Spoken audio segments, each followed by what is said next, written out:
achou que ele tinha sumido? Eu queria que tivesse. O 38 está de volta e o Pedro vai me torturar um pouquinho aqui no plantão do Meteoro.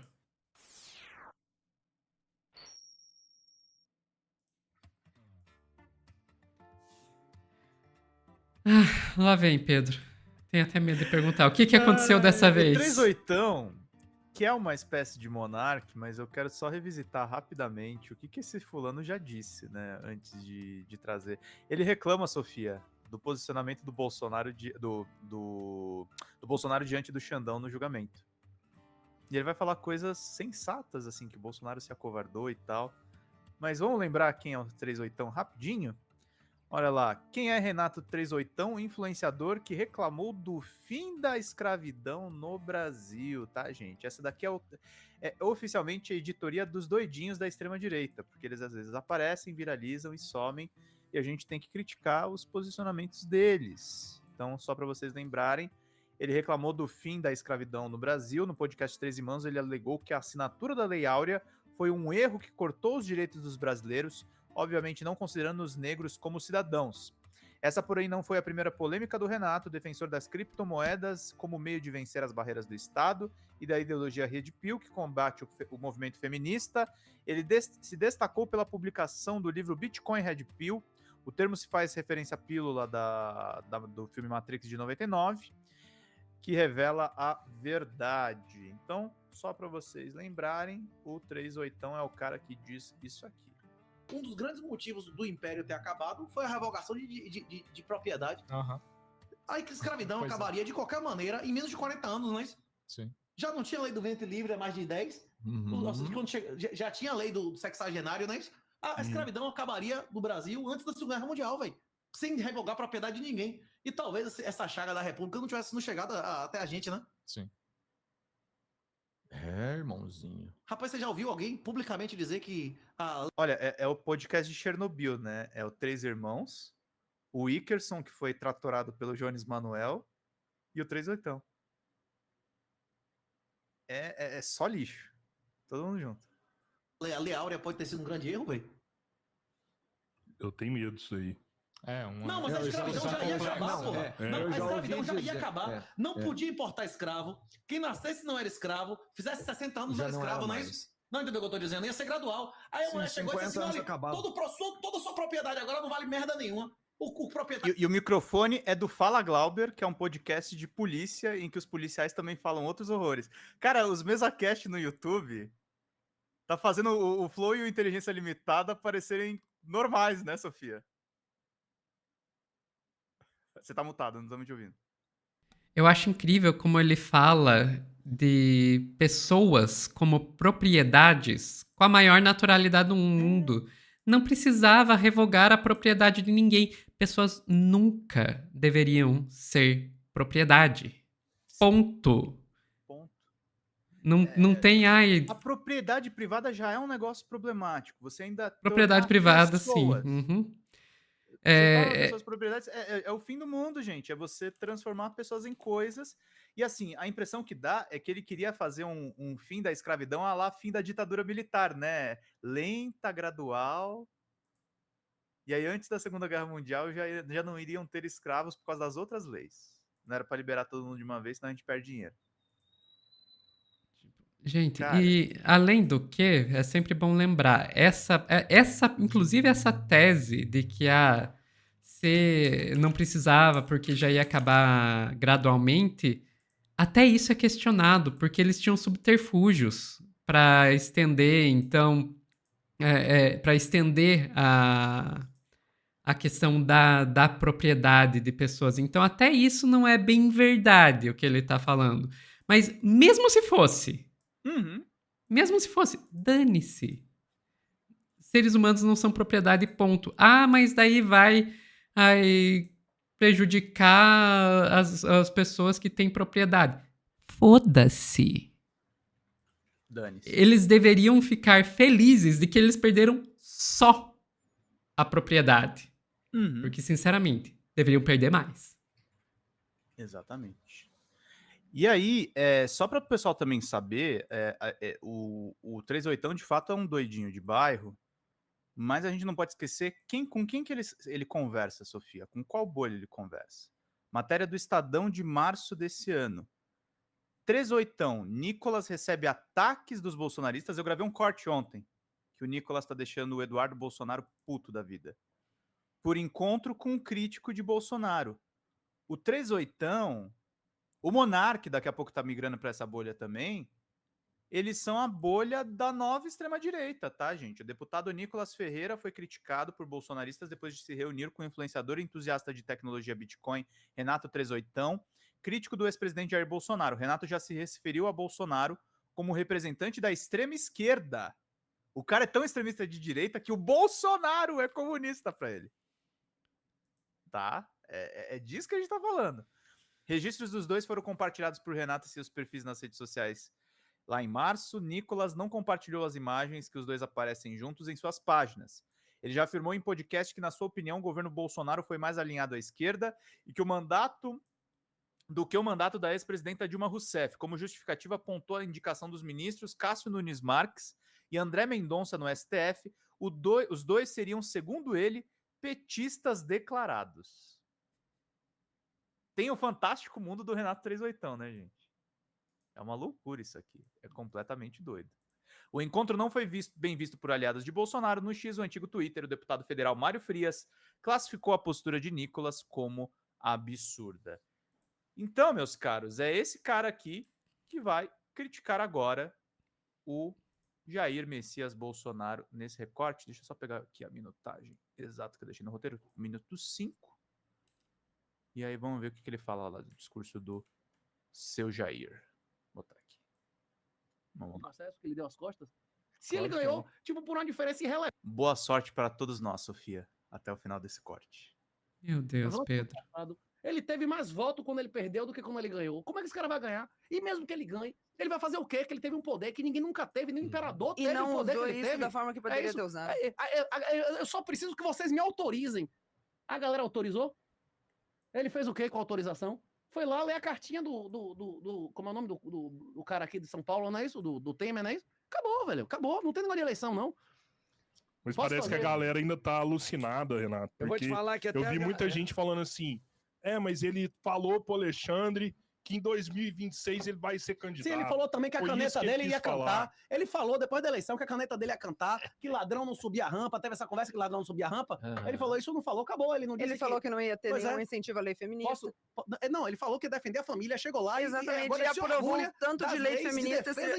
Você não pode, um advogado do Ministério Público não pode chegar numa audiência e dizer assim, você fez uma falsa acusação, isso é crime. Sim, o cara vai preso. Se ele disser a verdade no julgamento de falsa acusadora.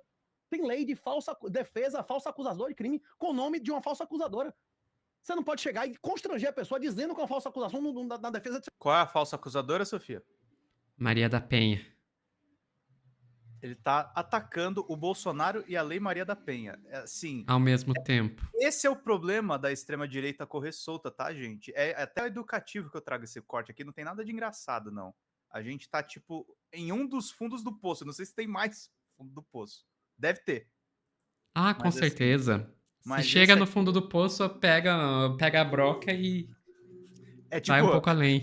Extração de petróleo, enfim, vamos lá. E a gente sabe que que se tem alguém que é muito bom em mexer essa broquinha pra conseguir ferrar ainda mais, é o Renato 38ão.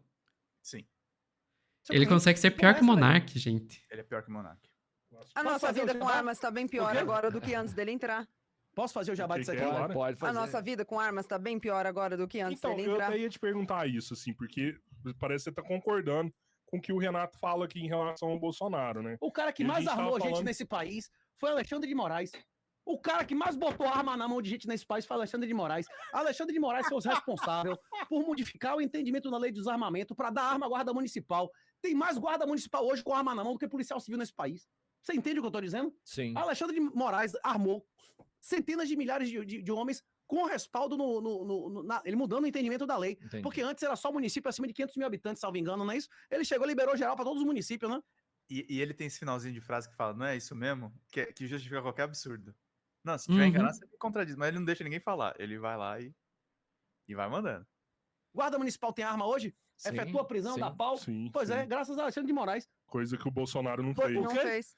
Então, eu tava te falando, né, Lara? Tipo, você é atiradora. Você Sou, já fez sou curso de CAC. Eu recomendo altamente levar tudo pro Sinarme, viu? Acho que as regras vão piorar, né? É, né? Você fez curso com o Não, Paulo Bilinski, eu né? fiz alguns Eu acho que cursos foi com ele ele. que te ensinou primeiro. Comecei com o Benê Barbosa.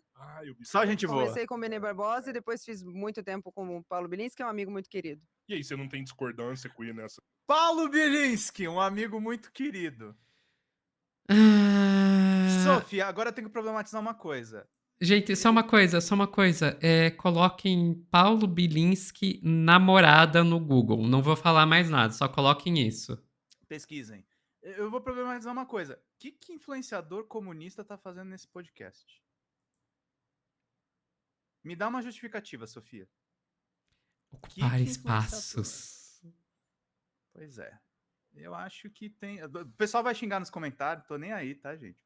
Falem à vontade, mas assim, os caras estão exaltando Paulo Bilinski e Benê Barbosa. Eu acho que tá errado. Pois é. Mais um pouquinho só. Em relação ao Bolsonaro, que ele é bolsonarista, é que nós somos muito amigos mesmo. Nós somos amigos antes de sermos cidadãos. Então a gente tem discordância naturalmente. Ainda falei com ele, acho que foi anteontem, perguntei para ele como estava a situação da Carla e da Carla Zambelli, né, de como que estava e tal. Ele disse que estava lá numa celeuma, que eles estão tentando resolver, mas ele sabe qual que é a minha postura. E sempre respeitou muito bem, e assim como eu respeito a dele, apesar de discordar veementemente. Legal. Rapaz, quem é que não tem parente, velho? Bolsonarista. Exatamente. Você vai deixar de amar Vai seu deixar tio? de amar, exatamente. Você vai deixar de amar seu tio? Rapaz, eu briguei com muita gente na família. Você vai deixar de amar Você sua brigou tia? mesmo? Eu não briguei Você com vai deixar de amar sua ninguém. tia? Não, eu não briguei, o Cabeleira que brigou. Eles que brigaram com você, entendi. Eles brigaram comigo, né? O que fez eu ter um hate absurdo de política, sabe? Tá. Eu tô num nível, assim, que, pô, pra mim, Lula, Bolsonaro, Deus que me livre. Acabou a política pra você, agora é comunismo na veia. Acabou a política, agora é comunismo. A única solução... Agora é comunismo e armar a guarda municipal, graças ao Alexandre de Moraes. Gente, eu vou dizer uma coisa pra vocês. O meu sonho é que esses caras estivessem certos e nós realmente estivéssemos vivendo nessa suposta ditadura comunista, porque é incrível. A gente, enquanto os comunistas de verdade estão reclamando que, pelo amor, esse governo tá neoliberal, sabe? Eles, não, porque nós estamos vivendo no comunismo. Não, na ditadura da toga. Na ditadura da toga! Ai, meu Deus. E assim, as pessoas têm que ser responsabilizadas também por quem elas dão palco. Porque uma coisa é fazer o que a gente faz aqui, que é trazer e tecer a crítica. Outra coisa é dar espaço e ficar concordando ou então simplesmente deixando falar sem fazer nenhum tipo de ressalva. Por exemplo, gente, no programa de entrevistas que a gente tem aqui, eu quero trazer, por exemplo, a Soraya Tronic, mas para perguntar muito seriamente para ela por que teve uma CPI das bets. E ela precisa me responder essa pergunta. E aí você vê que tem uma discussão construtiva. Agora, chamar os caras só para ficar gerando corte, para ficar falando dos malucos armamentistas aí que eu sei lá o que esses caras fazem. Aí depois vai lá outro e comete feminicídio, comete homicídio. Não, e as pessoas assim, são muito responsáveis. E assim, tem a questão de que existem discordâncias que a gente tem que ter, sabe? Ter discordância... Por exemplo, a Soraya Tronic, tem muita coisa que eu discordo dela. Mas a Soraya Tronic não está por aí dizendo que a escravidão deveria ter sido acabado aos pouquinhos porque pessoas são propriedade e você não pode tirar a propriedade delas. Exatamente. Sabe? Existem questões que, assim, devem ser discutidas e isso faz parte da discussão pública, faz parte da política. Tem questões que, desculpa, estão além do que é discutível. E se além você discorda além do razoável, exato. Se você discorda de mim... Nós vamos ter problemas. A gente vai ter problemas, sabe? Quando a gente está discutindo tratar outras pessoas como propriedade, e isso ser considerado uma questão legítima, e que o direito à propriedade de uma pessoa está acima do direito da dignidade de outra, direito a... Inclusive, falam tanto de liberdade, cadê a liberdade dessas propriedades, sabe? Desculpa, não tem discussão. Não tem discussão sobre isso, só lamento. Ou que pode ter um partido nazi. Ou que pode ter um partido nazi. Exato. Isso não foi só o Monark que disse, teve deputado federal dizendo. No mesmo corte. E falar uma coisa pra você, gente. O formato podcast eu adoro, eu escuto pra caramba. O problema é que assim, a gente tá no limiar assim de ser um bate-papo interessante pra virar um palco pra maluco mesmo. Uhum. A gente tem que ver isso aí. Enfim, ficamos por aqui, Pedro?